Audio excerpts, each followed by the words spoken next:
Halo teman-temanku semuanya, dimanapun kalian berada. Semoga teman-teman selalu dalam keadaan yang sehat dan selalu dimudahkan dalam mencari rezeki. Berjumpa kembali bersama channel Alur Cerita TV, channel yang berisikan tentang konten cerita romantis yang diberi latar belakang berupa video pemandangan alam. Pada kesempatan kali ini di hari Minggu tanggal 25 Agustus tahun 2024. Untuk kali ini saya masih melanjutkan kisahnya si Asep ya teman-teman, yang saat ini sudah sampai di episode ke 25.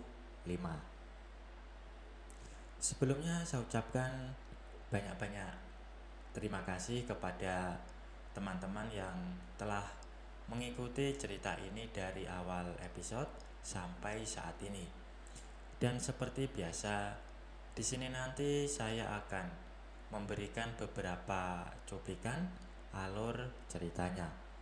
Jika teman-teman merasa terganggu dengan adanya suara yang saya berikan, silakan dikecilkan atau dimatikan tombol volumenya.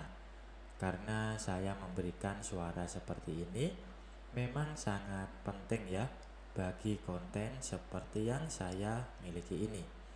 Jadi mohon untuk dimaklumi.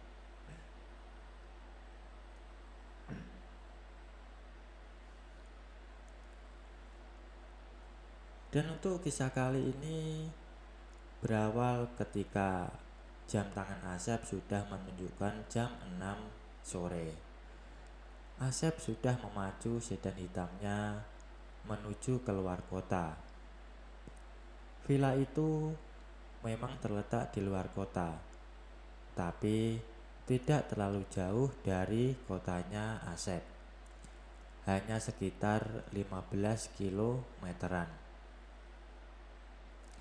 Tapi karena jalanan sedang padat, sejam kemudian barulah Asep tiba di depan sebuah villa berbentuk antik. Mungkin termasuk gaya Spanyol atau Italia. Yang jelas bukan gaya minimalis seperti kebanyakan villa masa kini.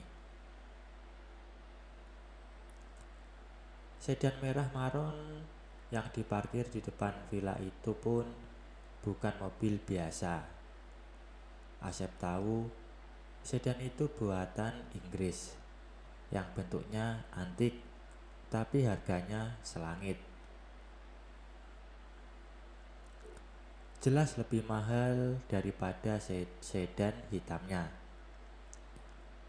Walaupun villa dan sedan itu berbentuk antik, tapi Asep berharap semoga wanita yang bernama Fenty itu sama cantiknya dengan Bulia. Tapi setelah Asep mengetuk pintu depan villa yang tertutup itu, muncul seorang wanita yang gemuk sekali. Kemudian wanita itu mempersilahkan Asep masuk ke dalam villanya. Wanita gemuk yang bernama Fenty itu mengingatkan Asep pada Bu Yola. Tapi Bu Yola masih agak mudaan dan masih ada polanya. Sedangkan Bu Fenty ini untuk melangkah pun kelihatan susah. Tapi Asep berusaha untuk selalu profesional. Dia selalu sulit menebak usia wanita gemuk seperti Bu Fenty itu. Kelihatan sudah tua, tapi Asep sering salah tebak karena ternyata usianya jauh lebih muda dari tebakannya.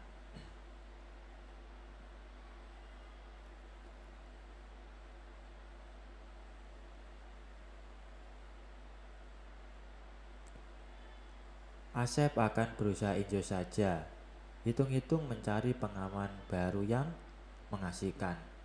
Bahkan diam-diam jadi penasaran juga. Ingin segera tahu seperti apa ruang pribadi Bu Fenty yang gemuk itu. Dan ternyata Bu Fenty periang dan terbuka orangnya.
Ucapan itu tentu bercampur dengan perasaan ingin menyenangkan hatinya, karena Asep tahu dia harus mengeluarkan imbalan cukup banyak untuk bisa dengan Asep.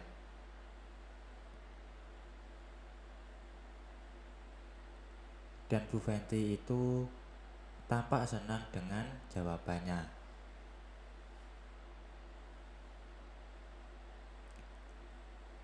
Setelah belasan menit Asep memberi perhatian itu, Bu Fenty pun mulai mengeluh, bahkan akhirnya ia melontarkan suara agar segera dimulai. Mendengar permintaan itu, Asep pun segera memulainya. Namun tampaknya Bu Fenty pun sangat menyukai aksi Asep. Meski tadi ia sudah tiba, bahkan ketika Asep merasa sudah tiba di detik-detik kritis, dia pun akhirnya bertanya untuk ditaruh di mana, dan Bu Fenty pun menyuruhnya untuk menaruh di dalam, karena dia ini adalah wanita yang mandul.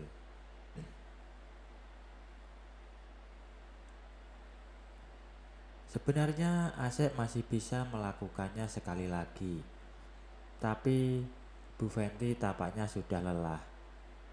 Selain daripada itu, lusa Asep harus menemui wanita lain, wanita yang katanya bernama Dea. Dalam keterangan tambahannya, Mami berkata bahwa Bu Dea itu janda muda yang tajir melintir. Malah Mami bilang Bu Dea itu tak kalah tajir meski dibandingkan dengan Tante Sharon sekalipun. Hanya saja Bu Dea itu bisnisnya khusus bisnis properti. Hampir di semua kota besar di Indonesia ini dia punya tanah yang luasnya luar biasa. Bahkan propertinya sudah meluas ke beberapa negara di Asia Tenggara.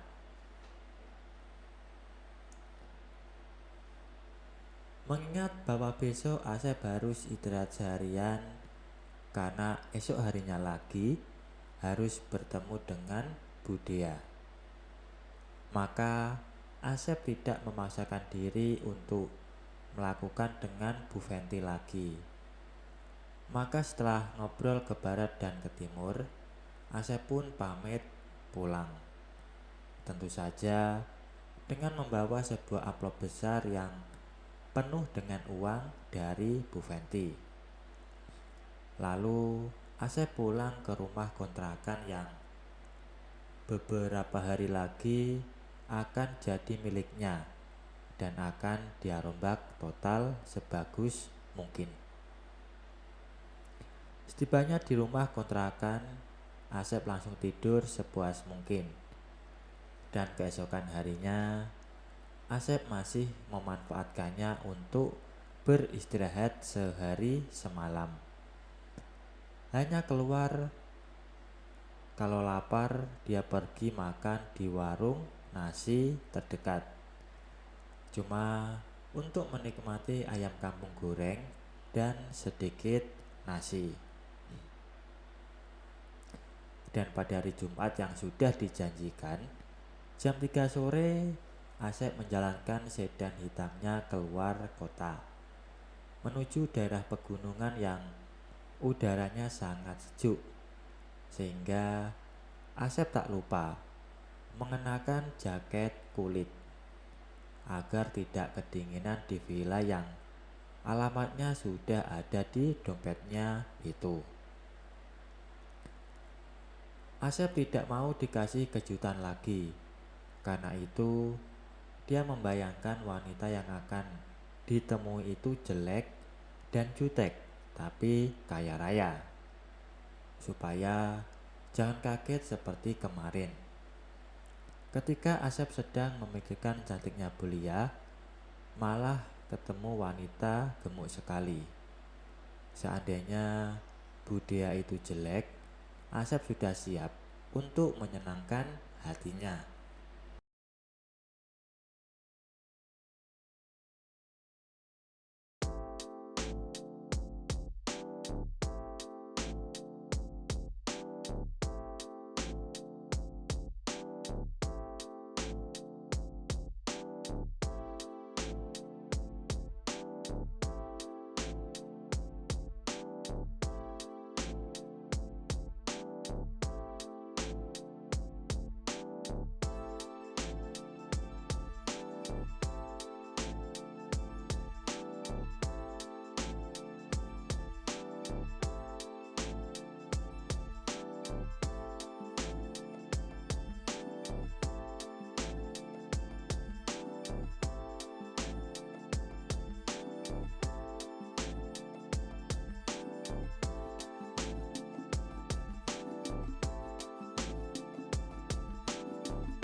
Ternyata villa yang dituju itu luas sekali pekarangannya. Pasti villa itu milik pribadi Budaya. Di pekarangan tampak sebuah sedan sport berwarna kuning muda sudah terparkir. Asep pun memarkir sedan hitamnya di samping sedan sport yang harganya belasan miliar itu. Kemudian dia pun melangkah ke teras depan. Kemudian mengetuk pintu depan 3 kali. Tak lama kemudian, pintu depan villa itu dibuka oleh seorang wanita muda. Wanita itu mengenakan gaun hitam polos yang dihiasi mut putih berkilauan, bertaburan di beberapa sisinya. Sesaat Asep terpana karena melihat betapa cantiknya wanita muda itu. Kemudian Asep pun dibawa ke sebuah ruangan, lalu diajak duduk di atas sofa menghadap ke dinding yang merupakan akuarium yang sangat lebar. Sepenuhnya dinding itu terbuat dari kaca tebal sebagai dinding akuarium juga.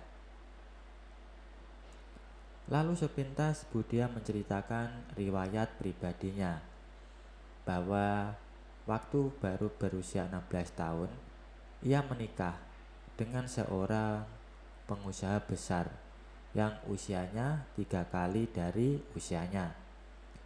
Dengan kata lain, ia menikah dengan lelaki yang usianya sudah 48 tahun. Lelaki yang tajir melintir itu sangat mencintai dan menyayangi Budaya. Apapun yang diminta oleh Budaya selalu dikabulkan. Namun 2 tahun yang lalu lelaki itu meninggal setelah menderita kanker otak yang tak dapat disembuhkan. Meski sudah dirawat di luar negeri sekalipun. Dan setelah suaminya meninggal, Budaya menjadi pewaris hartanya yang berlimpah ruah sesuai dengan surat wasiat yang telah dititipkan di penasehat hukumnya. Tapi almarhum suaminya tidak meninggalkan momongan seorang pun, karena tadinya ia sengaja menunggu sampai usia Budaya di atas 20 tahun baru boleh halim. Tapi suratan takdirnya berbeda dengan konsep almarhum. Justru ketika Budaya baru berusia 20 tahun, dia meninggalkan Budaya untuk selama-lamanya. Baik teman-teman, mungkin untuk cuplikan ceritanya saya akhiri sampai di sini ya. Kalau ada salah pengucapan maupun penulisan, saya minta maaf yang sebesar-besarnya. Semoga teman-teman dapat terhibur dengan cerita yang kali ini saya sajikan, dan nantikan kelanjutan ceritanya hanya di lain kesempatan. Saya ucapkan selamat beraktivitas ya, dan terima kasih.